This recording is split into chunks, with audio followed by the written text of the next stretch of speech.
Hello, today's story is called Piggybook.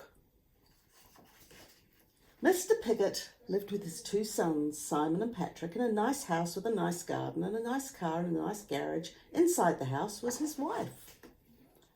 "Hurry up with the breakfast, dear," he called every morning before he went off to his very important job.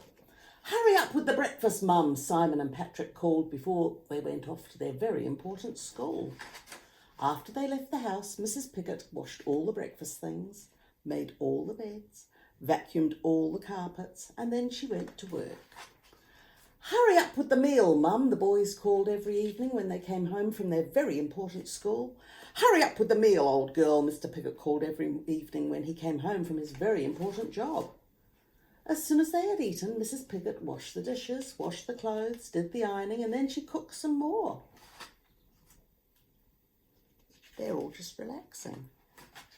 One evening when the boys got home from school, there was no one there to greet them. "Where's Mum?" demanded Mr. Piggot when he got home from work. She was nowhere to be found, but on the mantelpiece was an envelope.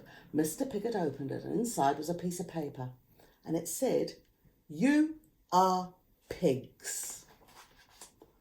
"But what shall we do?" said Mr. Piggot. They had to make their own meal, and it took hours, and it was horrible. Next morning, they had to make their own breakfast, and it took hours, and it was horrible. The next day and the next night and the day after that, Mrs. Piggot was still not there, and Mr. Piggot, Simon and Patrick tried to look after themselves. They never washed the dishes, and they never washed their clothes, and soon the house was like a pigsty.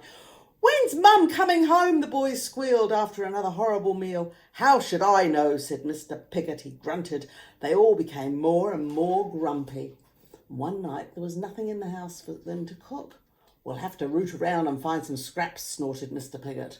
And just then Mrs. Piggot walked in.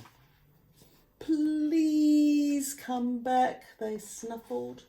So Mrs. Piggot stayed, and Mr. Piggot washed the dishes.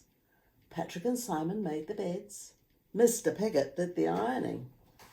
And they actually all helped with the cooking, and they enjoyed it. And Mum was happy too.